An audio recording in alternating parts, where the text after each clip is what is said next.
வணக்கம் friends, welcome to Mithras kitchen.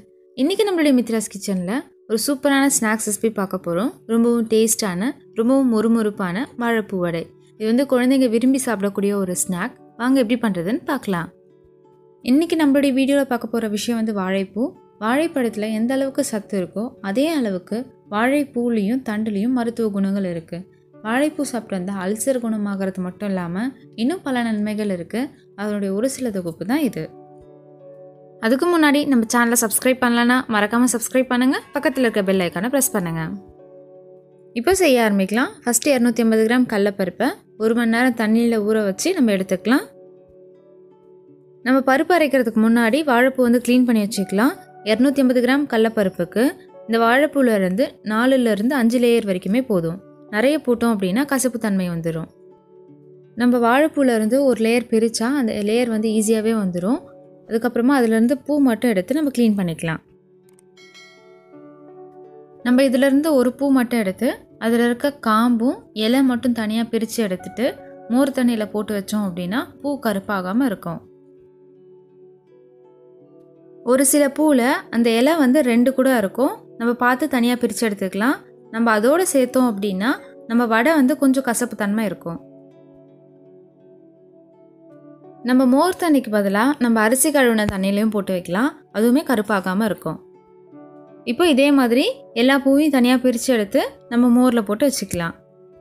அடுத்து நம்ம வடைக்கு பருப்பு அரைச்சிக்கலாம். நம்ம ஊற வச்ச கடலைப்பருப்பு, நம்ம இந்த பருப்பு அரைக்கிறது கூடவே ஒரு 4 துண்டு இஞ்சி, காரத்திற்கு ஏற்ப பச்சை மிளகாயும் இது கூட சேர்த்து நம்ம அரைச்சிக்கலாம்.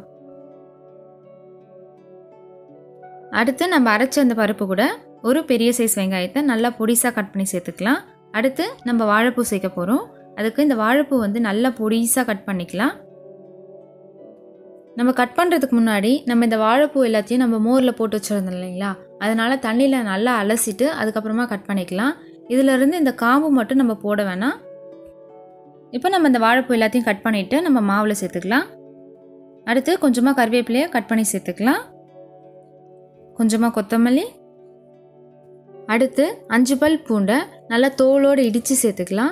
கட் பண்ணி சேர்க்குறத விட இது மாதிரி சேர்த்தோம் அப்படின்னா நல்லா வாசனையாக இருக்கும். அது கூடவே 1/2 டீஸ்பூன் சோம்பு. நம்ம வடை வந்து அப்போவே மாவு கலந்து போடுற மாதிரி இருந்துச்சுன்னா உப்பு சேர்த்துக்கலாம். இல்லை அப்படின்னா நம்ம எப்போ வடை போட போகிறோமோ அதுக்கு முன்னாடி உப்பு வந்து சேர்த்துக்கலாம்.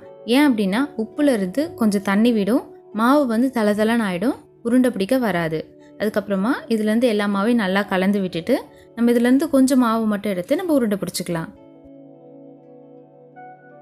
நம்ம இதே மாதிரி எல்லா மாவுமே உருண்டை பிடிச்சி வச்சுக்கலாம். எனக்கு இந்த மாவுலேருந்து 20 உருண்டை போல் வந்தது. இதிலேருந்து ஒரு உருண்டை மட்டும் எடுத்து நம்ம தட்டிக்கலாம். நம்ம ஒவ்வொரு வாட்டி தட்டுறதுக்கு முன்னாடியும் நம்ம கையை ஜஸ்ட் தண்ணியில் நினச்சிட்டு தட்டணும் அப்படின்னா மாவு நம்ம கையில் ஒட்டாமையும் இருக்கும், ஷேப்பாகவும் வரும். அதுக்கப்புறம் எண்ணெய் நல்லா காஞ்சதும் நம்ம தட்டினதை ஒவ்வொன்றா இதில் போட்டு ஃப்ரை பண்ணி எடுத்துக்கலாம்.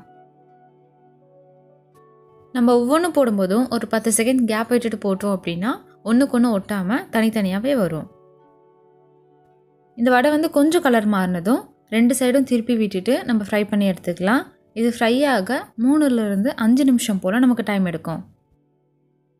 2 சைடும் நல்லா ஃப்ரை ஆகிட்டு இது மாதிரி பொன்னிறமானதுக்கப்புறமா நம்ம தனியாக எடுத்து வச்சுட்டு மீதம் இருக்கிறதையும் நம்ம போட்டு எடுத்துக்கலாம். நம்மளுடைய சுவையான வாழைப்பூ வடை வந்து ரெடி ஆகிடுச்சு. எப்பயுமே வாழைப்பூ வடைக்கு பருப்பு வந்து பாதி இருந்துச்சுன்னா மீதி பாதியில் கால்வாசி வாழைப்பூவும் மற்றதெல்லாம் கால்வாசியும் இருந்துச்சுன்னா தான் வாழைப்பூ வடை வந்து நல்லா டேஸ்ட்டாகவும் முறுமுறுப்பாகவும் வரும். நீங்களும் உங்கள் வீட்டில் ட்ரை பண்ணி பார்த்துட்டு மறக்காமல் கீழே கமெண்டில் சொல்லுங்கள். உங்களுக்கு இந்த வீடியோ பிடிச்சிருந்தா மறக்காமல் லைக் பண்ணுங்கள், ஷேர் பண்ணுங்கள்.